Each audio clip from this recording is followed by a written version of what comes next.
वयाच्या 73 वर्षी दोन्ही गुडघ्याचं ऑपरेशन झाल्यामुळं काम एकदमच बंद झालं.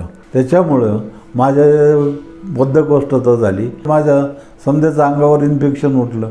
बारीक बारीक पोळं उठले. बारीक पोळं खाजवल्यानंतर सफेद पाणी यायला लागलं. तर मी एकदम वैतागून गेलो होतो. माझ्या म्हणजे जीवनालाच वैतागलो होतो. मी रोहित आयुर्वेदमध्ये आलो आणि ट्रीटमेंट सुरू केल्यानंतर तर माझं पोटही साफ व्हायला लागलं आणि दुसऱ्या महिन्यात तर मग संपूर्ण माझं इन्फेक्शन गायबच झालं. हॅलो, मी नामदेव जाधव, राहणार वडाळी भुई. शेती करत होतो मी आणि शेती करता करता माझ्या वयाच्या 73 वर्षी ऑपरेशन झालं. दोन्ही गुडघ्याचं ऑपरेशन झाल्यामुळं काम एकदमच बंद झालं.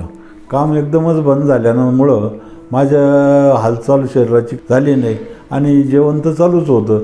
त्याच्यामुळं माझ्या बद्धकोष्ठता झाली आणि पोट एक साफच होत नव्हतं, काबच नव्हतं ना, पोट साफ नव्हतं होत.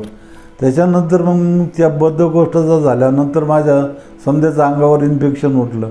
बारीक बारीक पोळं उठले. खाजवलं तर खाजव यायला लागली सर्वच अंगावर. ते बारीक पोळं खाजवल्यानंतर सफेद पाणी यायला लागलं. ते पाणी आल्यानंतर मग जखमा व्हायला लागल्या. इकडे पोटही साफ होत नव्हतं, जखमाही झाल्या, वजनही वाढत नव्हतं. शेवटी अन्न बी असे पचन होत नव्हतं, असे आंबट वगैरे ढेकर यायचे. तर मी एकदम वैतागून गेलो होतो. माझ्या म्हणजे जीवनालाच वैतागलो होतो.